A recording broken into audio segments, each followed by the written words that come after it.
Good morning. You're listening to Central Wisconsin's 24-hour information station, AM 1320 WFHR. It's time now for the Morning Magazine, brought to you by Comfort Air Heating, Cooling, Plumbing. Welcome, everyone, to Morning Magazine for this July 21st, 2021. You have your host, James J. Malouf, here. In part two today, we're going to speak with our friends Mike Hittner and Luke Conkle via phone for the Historic Point Boss and talk about their whodunit. Right now, we have us joining in the studio, Wisconsin Rapids Mayor Shane Blaser. Good morning, Shane. Good morning, James. Also have Kevin, our friends from Wisconsin Rapids Community Media here. Good morning to them. Thank you for being here. So how do we get through this conversation today and focus on our job, Mayor? Because all we want to talk about are the Bucks. Exactly. How great was that last night? Yeah, it was great for Wisconsin and great for the Bucks. Yeah. It's one of those things, and you get this, the logistics of this better than most. This is something that benefits the whole state. Absolutely. You know, certainly the city of Milwaukee has seen and will see an influx from this, but that trickles into the whole state. Mm-hmm. It does. And one of the coolest things, and I heard you guys touching on this a little bit in our pregame, one of the coolest things I thought about last night and coming into this morning was looking at the Milwaukee Journal or looking at a lot of the newspapers and not seeing there was this happened, last night from partying or this shooting or that. Nothing like that. Right. I haven't heard anything either, any riots or, massive destruction of property and those type of things. So it's pretty very cool. Good for Wisconsin. Yeah. It's great. A lot about us and as a state. I think so, and I noticed this with Midwest teams, even in Chicago, where it can be tough in Chicago. There's parts of Chicago, I love that city, but there's parts of it that are a war zone.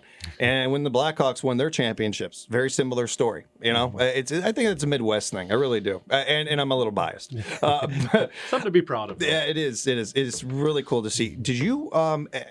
Forgive me on this one, sir, because I would not, if I was going to peg your age, I'd say late 40s, early 50s. Were you around for the first, the first championship, I should say? I was 2. Yeah, I was going to say you had to have been like 1 or 2. Yeah. I was pretty Probably young. don't remember much from that. I'm guessing. I do not. No. It's so cool to be able to experience something like that too. Mm-hmm. Whatever age you are. Big congratulations to Milwaukee for that. Absolutely. I wanted to rewind a little bit first before we got too far ahead and find out how the 4th went. 4th was great. My big surprise was the flyover.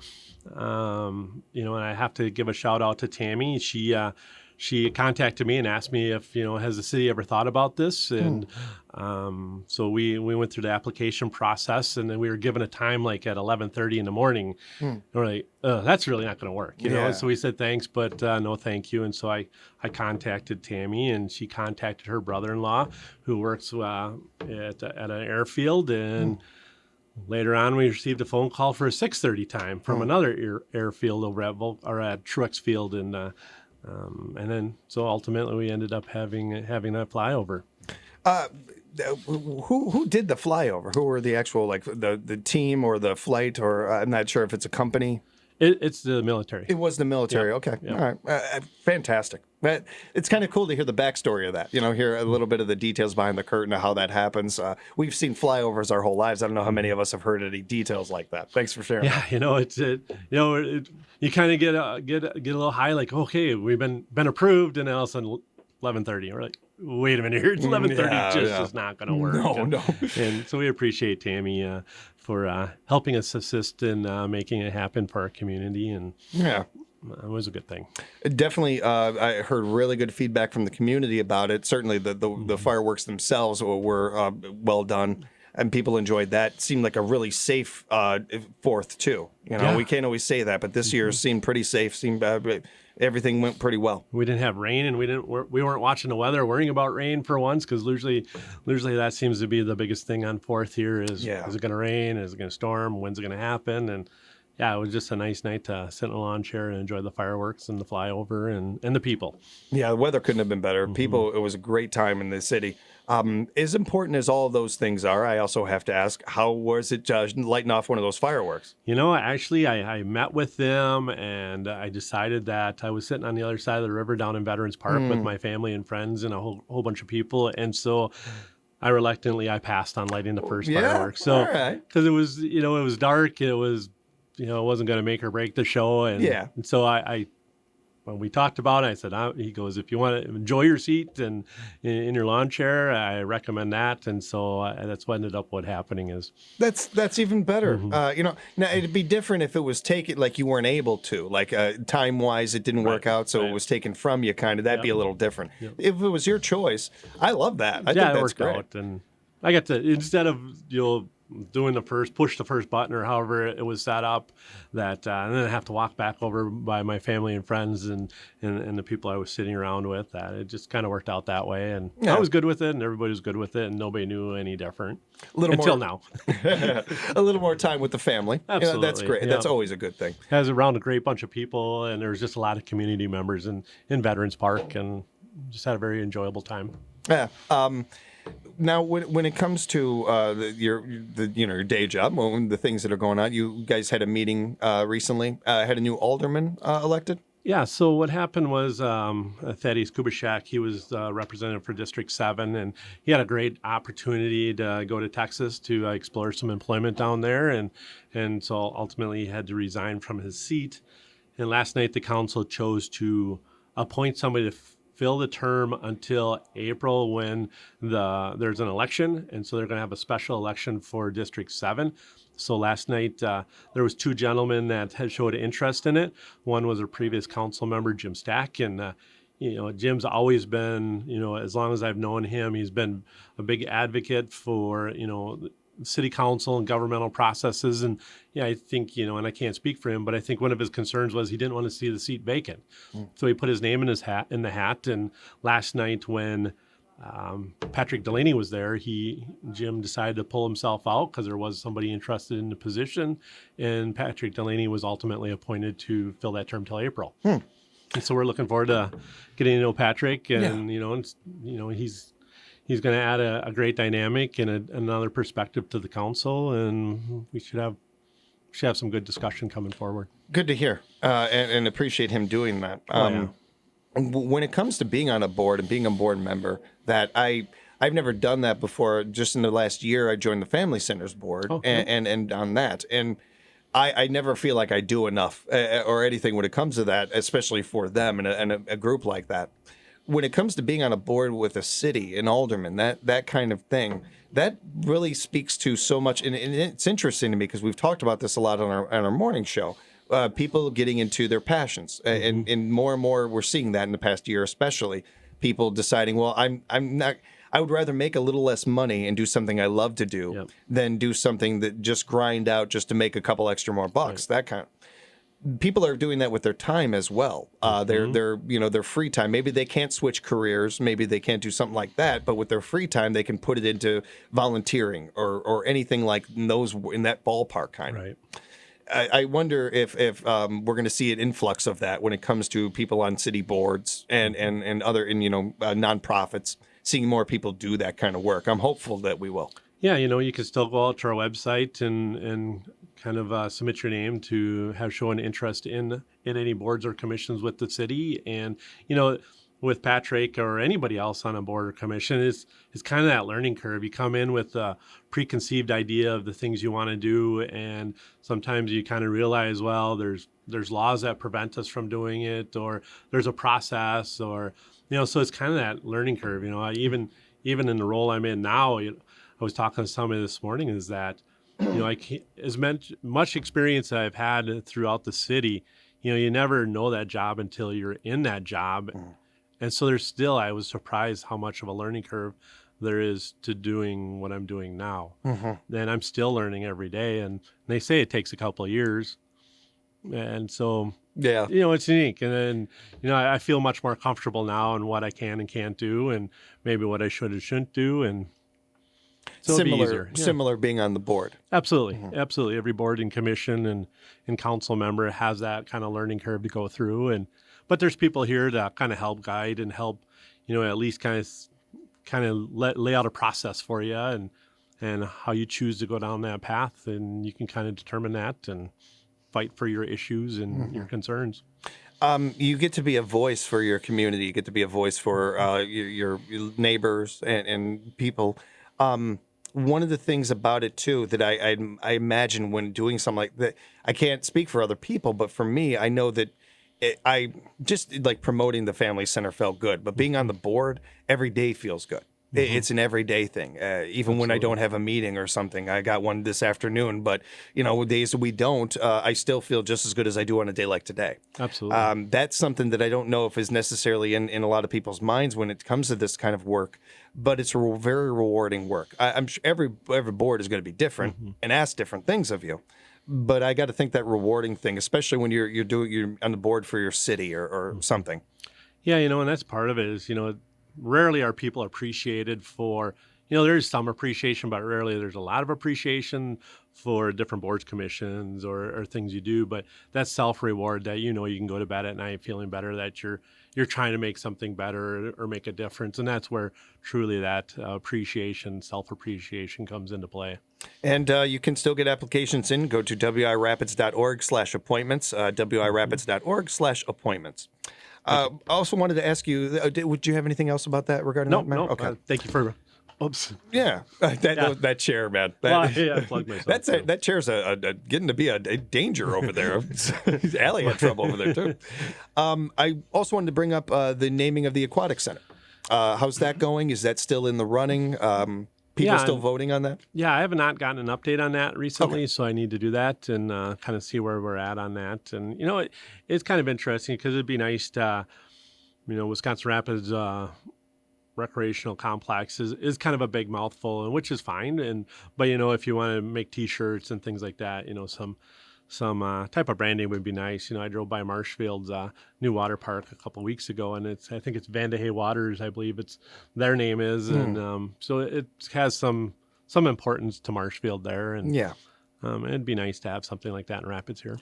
I'm glad you said their name and not me. It would have taken me a couple of tries to get it right. You got it right out of the gate. Yeah, nicely done. Thank you. That I agree with you. I think that especially a city like ours, where there is so much originality, there is a lot of individualism. We kind of embrace that in this city. I love that about this area. I think that to that point, the Rapids Aquatic Center, certain names, they sound okay. There's nothing wrong with it, but we could use something. The name Mead means something in this town, like things like that. I don't think you could call it Mead Aquatic Center necessarily, but you know what I mean. That there's something to that name, so it has something. The rapids in term, any really river reference, that kind of thing. It Exactly, works. and we kind of always held hope out that maybe somebody might want to pay for a naming rights on it, and I brought it up at council that ultimately, by the city choosing to borrow as much money as they chose to borrow, the citizens of Rapids really, have committed to the project into many millions. That maybe it's fair for the city to name it. I like the idea of that. I certainly do. Anytime you have the public input on anything like that, it goes so far. And to piggyback off of that point, I always like to remind people that you are one of those people in the public eye that love to take people's feedback. So please reach out and let the mayor know you have thoughts and feelings, and let him know. He wants to hear them. Absolutely.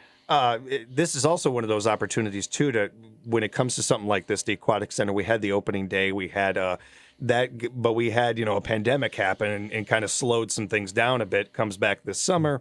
Took a little while, but at full capacity eventually. But this is another opportunity. Say that the naming change happens during the winter, and then next summer when we're opening it up more. Of course, it's open year round, but opening up a little bit more as it does in the summer. It's almost like a brand new opening, with a new name, and that helps marketing, that helps selling, that helps bringing people to the community. All the reasons we have it. Merchandising, and what I'm always amazed by. We always talk about the aquatics portion of it, but if you go by there on any given day, the pickleball court is packed with people with waiting. And, obviously we have a need for more pickleball courts in this community, but, that has been extremely popular. And it's a controversial topic, but I have to do my journalistic duty sometimes and bring up the lack of pickleball courts in our community, Mayor. And what are you going to do about this, Mayor? What are you? No. Well, there's discussion. We're going to get some. We have some tennis courts on the west side over at Mead Field that have kind of lived their life, and they're not in the best condition. And that's going to be a discussion during budget time with the Park and Rec Commission on maybe creating the same type of thing at Whitterfield at Mead Field to increase pickleball courts and have a tennis court yet. And Lincoln High School has an amazing set of tennis courts there. So our tennis courts there's still plenty out there, but pickleball courts are in high demand and short supply right now. I love that. Anything getting people outside, getting people active, that's fantastic. And then, to have a sport like that's kind of blown up in this area, that's pretty cool too. Yeah, I agree. And, they're very passionate, and we've got a very organized group, and, maybe we can, I haven't heard of any, but, I could see pickleball tournaments, and, we need some more courts though. And, yeah, they definitely seem to enjoy it. And the three of us, you, Kevin, I got a pickleball team. Oh, Chuck too. I'm going to drag Chuck into this. Yes. Yeah. It is orange cone season, and we've been having a lot of construction done. As I grew up in that industry, so I can't help whenever I drive past or something. I'm checking out what the guys are doing, seeing their progress, especially the big project over here. I pass it every day. Yes. To me, it seems like things have been going smoothly and pretty on time, and that's pretty noteworthy considering construction. I know that a lot of the jobs I worked at never happened that way. So is that how it's going from your end? Yeah, our construction crew, we have an amazing road construction crew, and under the lead man and Bob out there, and they are moving right along. They are laying pipe and getting these roads put together. And my concern is, are we going to have enough road projects for them, because they are doing a really good job and they're efficient. But we've added in a few other things throughout this year. They're out by Metulco out in the east side industrial park. They're working on a railroad spur. So our construction crew has done some work out there, which is great for our crew because that's what they're good at. And so it's kind of eaten up some of that time. And so, this project 18th Avenue that you've been going by is, maybe not, we don't know at what point we're going to get. Hopefully we can get it all done this year, but there might be a stop point and pick up in the spring. But because also this fall we have some work to do over by the Recreational Complex at the new quadplex over there. So I'm connecting and running sanitary and water lines. And so that'll be this fall. They'll be finishing that up, and as that project's moving along very nicely and looking very nice. Yeah, it really is. And the work that's being done is not only efficient, but really well done. Like, it looks really good. Only adds to the community. That's such an interesting comment, though, that we're making sure that you have enough for them to do. I don't know many areas that have that kind of problem. That's a good problem to have. Yeah, it's, I'm sure, I'm not an engineer and my brain doesn't work like an engineer's brain, but, I'm sure they probably have some plan in place. However, I look at, they're moving right along, and this crew is, a very experienced crew. We've recruited and hired people from the private sector that have a lot of experience in road building, and they're doing an amazing job. Now that's very interesting to me, because I had a question with this, and I'm a little hesitant with these because I don't want to sound like I'm taking shots at the previous administration or anything like that. But this does seem like this past year, especially, the construction work that's being done, the planning that's being done, it does seem more efficient.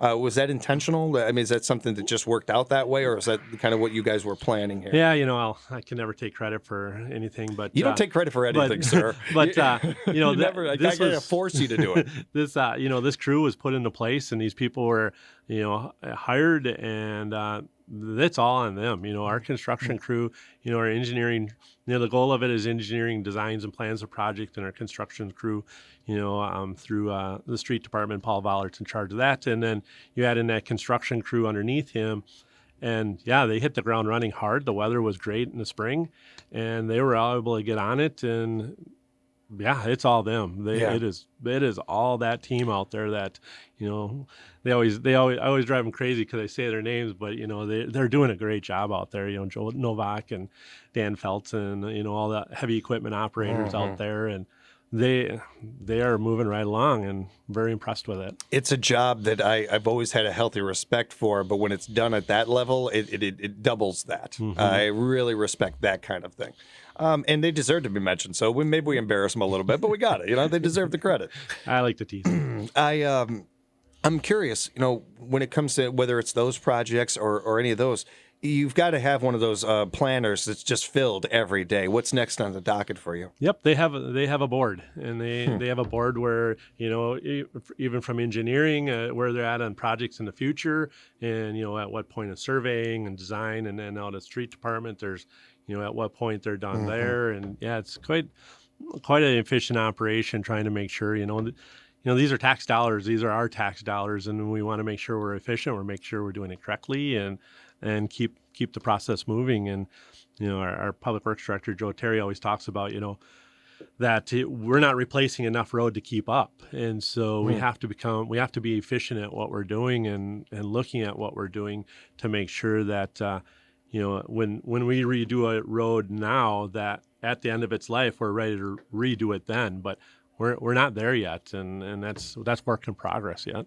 What are the deciding factors that go into choosing what road to do? Certainly, if there's a hole in the road, a big hole that nobody can even drive through the road. Right. But other than that, so a lot of factors go into it. They work with water and light because it's all about the infrastructure underneath. So when we redo a road, it's replacement of all the infrastructure and the road surfacing. So you want to make sure the water lines. We hate the dreaded water breaks in the wintertime, but you get enough of those that occur on a certain road. Well, that might move up the priority. Same with the sewer and stormwater lines. How are those? And they televise them and make sure, check those conditions. And then it comes down to ride quality. So they factor all those in, and then roads are prioritized based on that. And hopefully we'll get to a program here in the future that we've been working on is, the infrastructure is great, but the ride quality is not. And then you're looking at a mill and overlay program where we can come in, shave off the top portion of the road, overlay it with new asphalt, improve the road quality because the infrastructure is there. Right. And so we're looking to, in the next year or so, is start introducing that program where we can start improving the ride qualities and the potholes and all the dreaded things that we hate about driving on our roads. And so we can start addressing those if the infrastructure is great. It could be so much more difficult in the Midwest here, certainly because of the lack of time that you can work on these roads in a given year. We only have one day of summer, or no, not. But it feels like that right. sometimes, days, especially when you're working construction. Then on the other side of that, all the things that the winter brings, the salt on our trucks and in the roads and all the little things, snow tires and how they damage roads. Yep, and the freeze and thaw, and popping up on those pothole patches, and we're hard on them. We appreciate so much these workers out there doing such good, efficient, quick, and solid work. One of the ways that you can show your thanks is slowing down, keeping an eye out for them. We warn you about where these areas are every day on the air. Exactly, you got no excuses. You know where they're coming. Especially most of us have driven the same route to or from somewhere. We know where we got to slow down and those things. And we all know A Street's really bad, and so every time I see our representative, since it's a state road, it needs to be pushed to the top of the list, and we're going to have a project coming up here eventually this year. There's a culvert underneath A Street down by like Grove Avenue, down towards Domino's there, that's failing. So we're going to have to cut open the road, lift, because there's a creek that's all buried underneath there through culverts. And so we're going to have to open up the road, pull out those culverts, and put in new culverts. So there's going to be a construction project this, late summer, fall, and trying to preserve that creek because interesting. There is a creek there that needs to be maintained and looked after. My sister worked over there for a long time, and I know exactly what you're talking about. I never thought about that part of it. Interesting. That's going to be very interesting. There's quite a bit underneath, culverted underneath the city through there, and but it's failing, and so we need. Since the road's not being replaced anytime soon, at least that we know of, that we need to address this culvert situation. Next show, we'll get into that a little bit more. Sounds good. I do want to remind people also, Common Council and Common Council Committee meetings are broadcast live on Facebook Live and the Wisconsin Rapids Community Media website. Another great way to keep up and be informed on your community. Go ahead and check that out. And be sure to check out our friends at Wisconsin Rapids Community Media's YouTube page and that. Oh, and they're here, too. I didn't know. I forgot you guys were here. I'm so sorry. No, we love you guys. We appreciate you being here. Thanks for being here, Cap. And, sir, thank you so much for being with us this morning. I appreciate it. Thank you. Always good to talk to you. Take care, and we'll talk again real soon. We'll have more Morning Magazine for you coming up right here on WFHR, locally grown radio.